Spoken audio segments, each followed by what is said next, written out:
दोस्तों, मन और मस्तिष्क के बीच में ये डिस्कशन चल रहा था।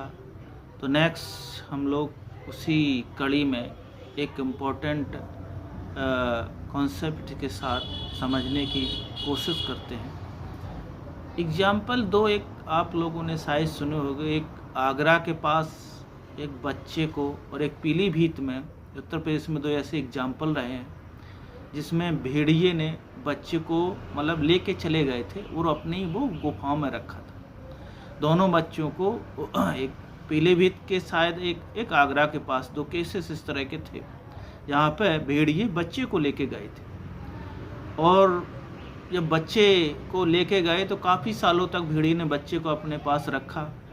तो जब बच्चे लोगों ने देखे और दोनों लाए बच्चे, तो देखा गया कि वो भेड़िए की तरह आवाज़ कर रहे हैं, भेड़िए की तरह चल रहे हैं, भेड़िए की तरह मतलब उनका खाना पीना सारा सब कुछ भेड़िए की तरह हो गया। इवन इफ वो 4 पैरे से चल रहे थे, यानी कि 2 पैरों पर भी खड़ा नहीं हो रहा है, तो उनके मांसपेशियों में भी ऐसा बदलाव हो गया था एक बच्चे में जो भेड़िए की तरह ही चल रहा था। इवन इफ मांसपेशियों का भी उसमें ऐसा परिवर्तन आ गया था। तो भेड़ियों ने जैसा प्रशिक्षण दिया, जैसा उसको मतलब तैयार किया दोनों बच्चों को, वैसे ही बच्चे भी भेड़िए की तरह तैयार हो गए। तो ये ऐसे दो एविडेंस हैं, ऐसे शो करते हैं कि कहीं ना कहीं जो मस्तिष्क है, जो मन है, जिस तरह से हम प्रशिक्षित करेंगे मन मस्तिष्क को, वैसे ही वो निर्मित हो जाता है। यानी कि वो भेड़िए की तरह बोल रहे हैं, कोई भाषा का उसमें इस तरह से एविडेंस नहीं, तो बोल नहीं पा रहे थे, दोनों भेड़िए की तरह चल रहे थे दोनों बच्चे।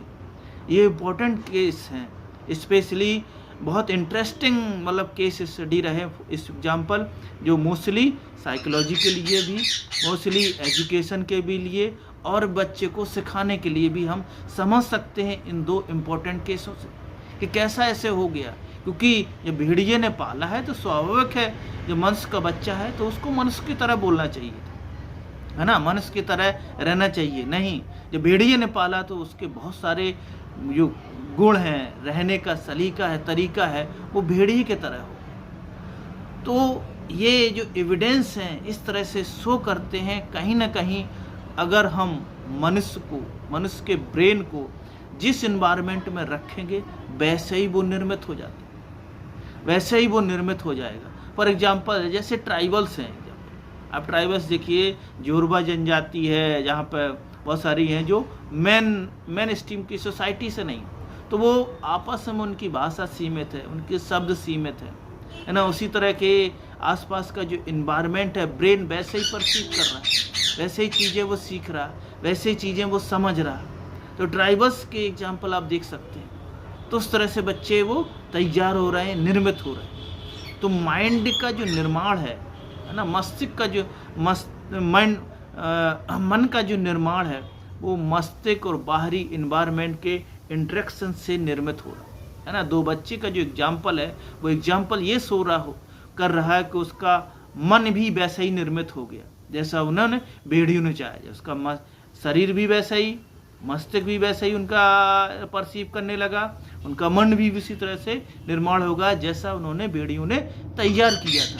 ये चीज़ें कहीं ना कहीं इस तरह से एग्जाम्पल्स हैं, इस चीज़ पे इशारा करते हैं कि हम बच्चे को जिस तरह के मस्तिष्क में कंडीशंस देंगे, है ना, बॉडी में जिस तरह से कंडीशंस देंगे, वैसे ही उसका मन का निर्माण होगा। ध्यान रखना, मन का निर्माण कैसा होगा, जैसा हम मस्तिष्क में उसकी कंडीशंस देंगे, बाहर का एनवायरनमेंट देंगे, खाना देंगे, पीना, बहुत सारी जो कल्चरल चीज़ें हैं, जिस तरह से हम सोशलाइज करेंगे बच्चे को, सोशलाइजेशन जिस तरह से करेंगे वैसे ही उसका मन का निर्माण होगा, है ना। फॉर एग्जाम्पल्स ये आप स्पेशली देख सकते हैं ना, जैसे रूरल और अर्बन के माइंड सेट है, माइंड दोनों डिफरेंट हो जाते हैं, जबकि ब्रेन क्या है, एक ही तरह का है, लेकिन दोनों डिफरेंट माइंड कैसे निर्मित हो जाती है कि दोनों डिफरेंट कंडीशन में रखे जा रहे हैं, दोनों डिफरेंट सोशलाइजेशन किया जा रहा है। तो बच्चा मोस्टली ये डिपेंड करता है कि किस तरह का हम उन्हें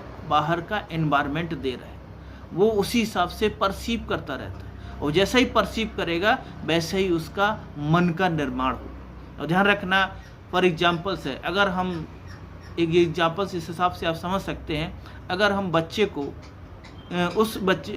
उस फैमिली के अंदर रखते हैं जहाँ न्यूक्लियर फैमिली है ना, न्यूक्लियर फैमिली है, तो बहुत से लोगों से हम कट ऑफ कर लेते हैं। एक गार्जियन है, उनके बच्चे के है ना ग्रैंडफादर हैं, मम्मी पापा हैं और बच्चे, तीनों, ये 3 जनरेशन है, तो उनका माइंड सेट कैसा होता है, सीमित हो जाता है। अगर सिटी के अंदर है, बाहर परिवेश से हम लिमिटेड कर दे रहे हैं, तो वो माइंड उसी तरह से निर्मित हो जाता है। जो हम कंडीशन कैसी दे रहे हैं एक न्यूक्लियर फैमिली के अंदर, कि बहुत सारे उनके सेंस हैं, बहुत सारे माइंड के जो एरियाज हैं वो निर्मित नहीं हो पाते, है ना, विकसित नहीं हो पाते, क्योंकि ब्रेन की जो कंडीशन है उस तरह के निर्मित सीमित हो गई। एक कमरे के अंदर, बॉक्स के अंदर, स्कूल के बॉक्स के अंदर। वहीं एक रूरल एरिया में देखिए, अगर एक बच्चा है गांव में, तो एक समुदाय के अंदर, बड़े समुदाय के अंदर रह रहा है, बहुत लोगों के साथ उसका रिफ्लेक्शन हो रहा है, बहुत लोगों से वो बातचीत कर रहा है, मामा है, बुआ है, ये सारे लोग हैं, चाचा हैं,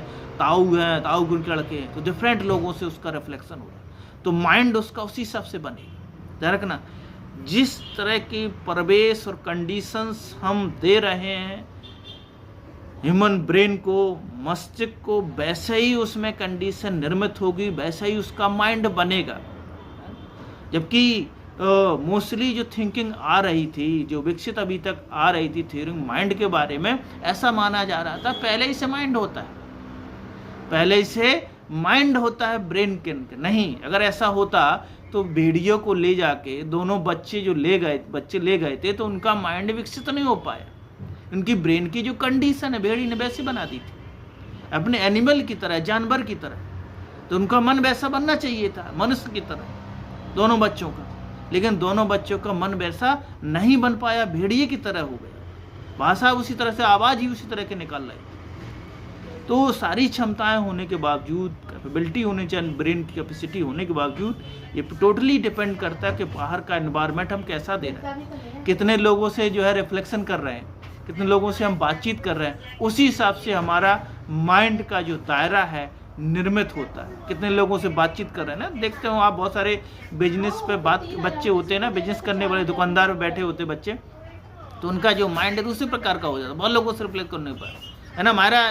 और प्लस ये भी होता है, जैसे हम बहुत सारी स्टडी करते हैं, एजुकेशन करते हैं, बहुत सारे किताब बुक्स पढ़ते हैं, तो उस हिसाब से भी ब्रेन का एक मस्तिष्क का, मन का दायरा निर्मित हो जाता है, बड़ा हो जाता है उसका। बहुत सारे वो जो उसके कह सकते हैं ना, मन के जो ब्लॉकर्स हैं वो खुल जाते हैं, है ना, ओपन हो जाते हैं, एक सराउंड के साथ लिंकेज होने लगते हैं कहीं ना कहीं। तो मन मोस्टली ये मीडिएटर है किसके, बाहरी इन्वायरमेंट के और मस्तिष्क के साथ, है ना, मस्तिष्क और बाहरी इन्वायरमेंट के बीच की कड़ी है मन। तो हम क्लियरली समझ सकते हैं मन क्या, बाहरी इन्वायरमेंट और मस्तिष्क के बीच की कड़ी है।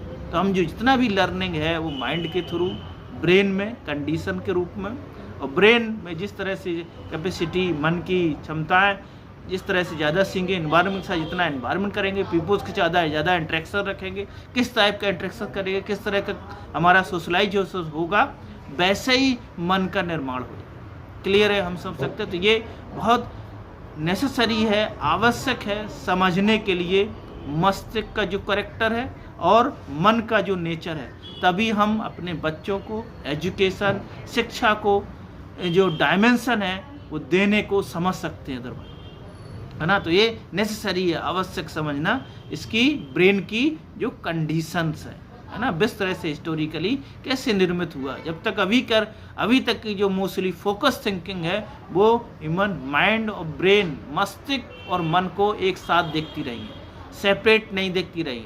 दोनों चीज़ें आपस में लिंक है, दोनों सेपरेट भी हैं। मन जो है बाहरी परिवेश के साथ लिंक होता है, मस्तिष्क उसका आधार है। तो लर्निंग की जो प्रोसेस है, मीडिएटर है वो मन है ना, जिस तरह से।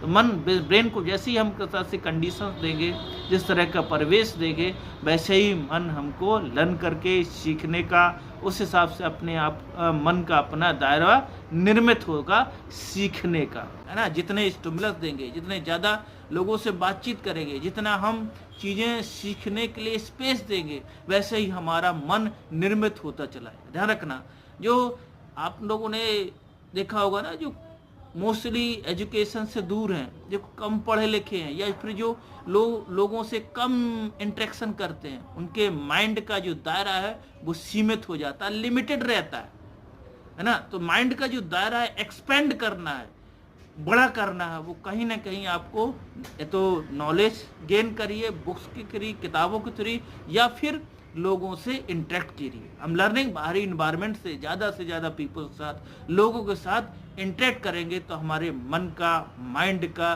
जो दायरा है, जो सीमित है, लिमिटेड है, वो कैसा होगा, ब्रॉडर होगा। ये ब्रॉडर कैसे होगा, ज़्यादा से ज़्यादा नॉलेज गेन करने पर, नॉलेज बुक्स के थ्रू, या ज़्यादा से ज़्यादा पीपल्स के साथ जितना हम इंटरेक्शन करेंगे, उसी हिसाब से वो माइंड का, मस्तिष्क का दायरा निर्मित होगा। तो दोस्तों, इसी कड़ी के साथ हम अपनी बात यहाँ पे समाप्त करते हैं। आगे आप लोग अपने कुछ आर्गुमेंट, कुछ अपने नज़रिया, कुछ अपने अनुभव, कुछ अपने एक्सपीरियंस शेयर करते रहेंगे। Thank you.